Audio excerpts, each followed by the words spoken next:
This episode is, without a doubt, our most messed up origin in a long time. The Sandman may be seen as a positive, benevolent figure nowadays, featured in movies and storybooks as a lovable little lad who blesses adorable children with dreams about puppies and rainbows, but he used to be straight up terrifying. Instead of a fun, surprise visitor who gently escorted boys and girls to dreamland, he was a murderous maniac who parents used as a threat when their children refused to settle down for bed. The Sandman was always watching, waiting for his opportunity to turn your last moments on Earth into a nightmare. My name is John Solo, and I unpack the messed up origins of your favorite stories from childhood, and you are not going to believe how messed up this one's origins get. But first, I want to start on a positive note and thank our sponsor, Sundays for Dogs. Many of you know I have two adorable dogs, and like all doggos, they love a good meal with lots of flavor. And their passion for fine cuisine has always left me feeling guilty about the food I serve them. Don't get me wrong, it's all healthy, but it's also ultra-processed kibble that looks and smells like old wet cardboard. And after months of being on the same diet, my little girl Penny straight up refused to eat it. As you can imagine, this had me pretty stressed because I obviously couldn't let her starve, so I went online looking for answers, and that's when I found Sundays. Sundays is a first-of-its-kind product that was designed to give dogs as much nutrition as possible in the most simple way possible. Sundays is 100% human grade from start to finish, and unlike most brands that are filled with hyper-processed grains and synthetic vitamins, Sundays only uses ingredients from real food. Also, unlike kibble, which is cooked at blazing hot temperatures, killing most of the nutrition and flavor, Sundays is air-dried, so not only does your furry companion get to look forward to delicious meals, but they're also healthier and don't require any prep. I'm happy to say that from the first scoop of Sundays, both Gunther and Penny fell in love with it, and I can't emphasize enough that mealtime is less stressful than ever. So if you want to treat your furry companion to some truly fine dining with a sweet discount, go to sundaysfordogs.com/JohnSolo to set up your custom meal plan and use code JohnSolo at checkout to get 50% off your first order. Fair warning though, after you see the excitement in your dog's eyes at mealtime, you're not going to want to give them anything else. Again, that's sundaysfordogs.com/JohnSolo and code JohnSolo for 50% off your first order.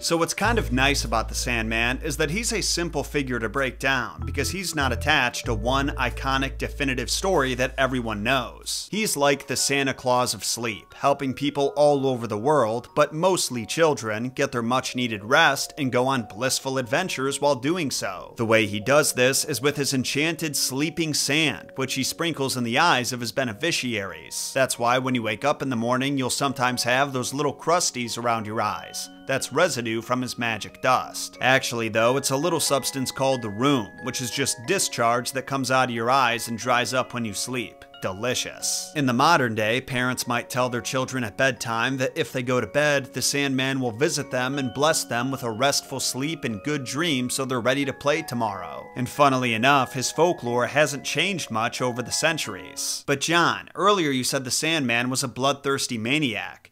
That doesn't sound like a bloodthirsty maniac to me. Oh, I was not exaggerating about that. But what makes the Sandman's folklore so unique compared to other figures we've talked about is that over the past few centuries, it's gone full circle. Let me explain. Like most folklore figures, it is impossible to pinpoint the exact location and moment of his creation beyond somewhere in Europe at some point. But the oldest known written reference to him has been tracked down to an 18th century German dictionary, which included the idiom Der Sandman kommt, which means the Sandman is coming. This idiom was used to describe someone who appeared tired, potentially because their eyes were looking droopy and puffy, as if sand had been thrown in them, or because the tired individual moved around all slow like they were wading through sand. I'm sure you guys can relate. That walk to the bathroom at 3 in the morning feels like I'm trudging through the deserts of Tatooine. Then I make the toilet look like the Naboo swamps. Oh.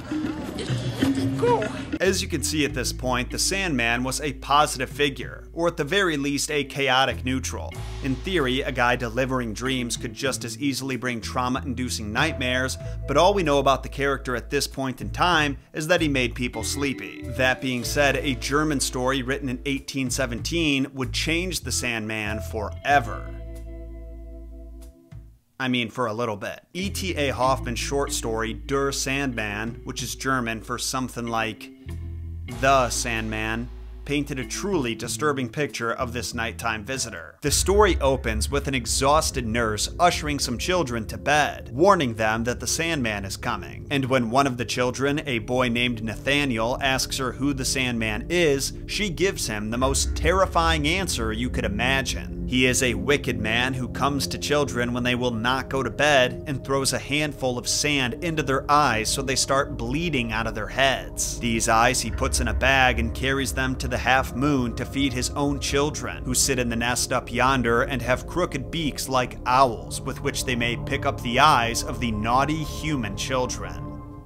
So yeah, not quite as wholesome as the Sandman that you and I grew up with. Now, to be fair, it's hard to say whether Hoffmann's Sandman became the main version that parents in Germany and across Europe told their kids about, or if they stuck with the simpler, less traumatizing Sandman puts you to sleep angle, because that all would have been shared orally. However, there is no doubt this portrayal of the Sandman made a lasting impression on creatives and psychologists alike. The Der Sandman story, which I'm not going to cover in full here, but you can find a complete PDF of in the description below, would go on to be the subject of a Sigmund Freud essay called The Uncanny. Here he discusses the phenomena that haunt the mental health of Hoffmann's main character, like not believing that people are who they claim to be, and, because it's Freud, how it all connects to castration anxiety. Hoffmann's story also resonated with director Paul Barry, who made what might be the creepiest stop-motion short film I've ever seen that depicts the Sandman exactly as Hoffmann describes him. It follows an adorable little lad who looks like he should be starring in a Puffs commercial and not this nightmare fuel as he tries falling asleep,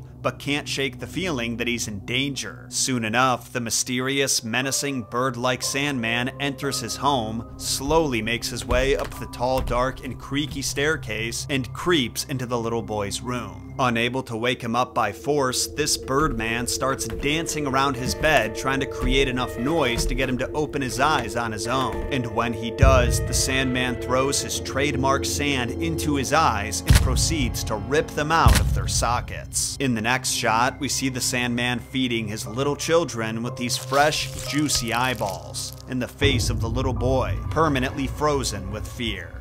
As someone who was weirded out by Nightmare Before Christmas when I was a kid, I'm pretty sure that watching this would have ended me. But how did the Sandman go from this to the Mr. Sandman who brings you dreams that are the cutest you've ever seen, with lips like roses and clovers so that your lonely nights could all be over?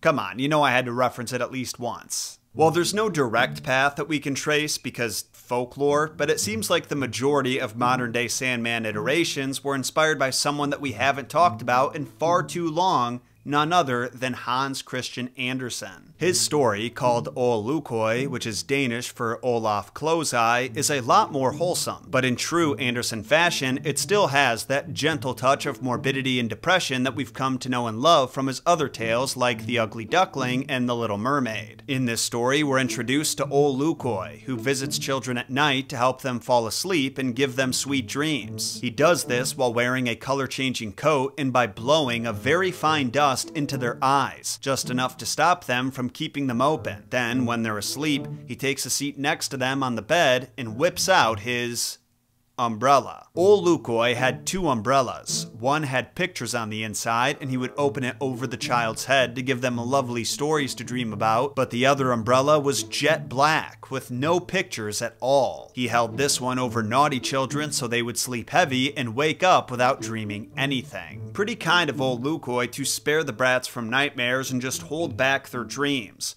I'm sure if this was a German story, he'd be more like Freddy Krueger. But wait. Krueger is a German name, so maybe Freddy's a descendant of Hoffmann's Sandman. Hoffmann does mention him feeding his victims to his babies after all. Anyway, I'm not going to bother going into detail over all 7 dreams that Ol Lukøy tells the main character because Let's just say they came through the gates of ivory. Anderson does conjure up some beautiful magical scenes for his readers, with Olukoi transporting the main character into new worlds with talking furniture, household jungles, and paintings you can climb through, but like most dreams, they don't really amount to anything significant. The really interesting bits come at the end, when Olukoi mentions how adults beg him to visit them because their evil deeds keep them awake at night. Then he reveals that he has a brother who only visits people once.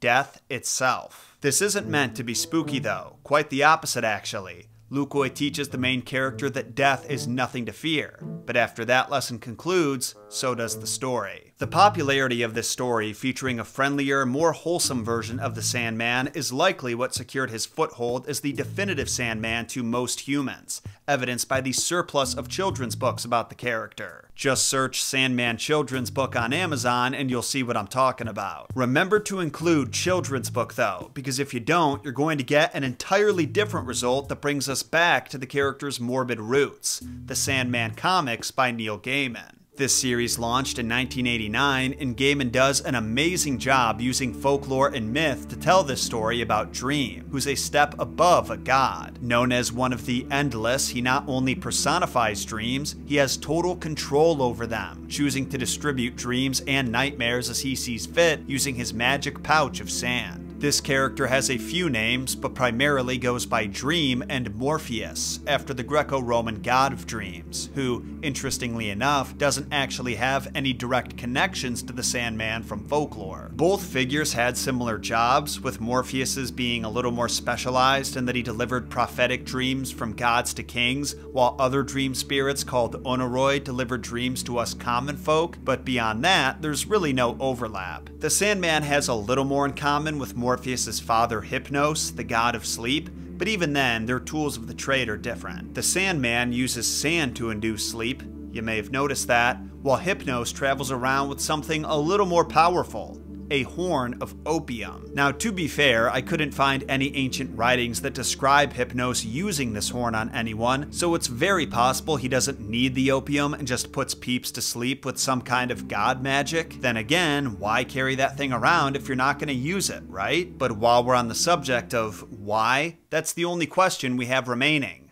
Why the Sandman? As in, why does the Sandman exist? Well, like most folklore, he exists to provide answers. In that way, he is related to Hypnos and Morpheus and the sleep and dream deities of all other religions, because thanks to them and the Sandman, you have something to say when your kid asks, "Why do I have to sleep?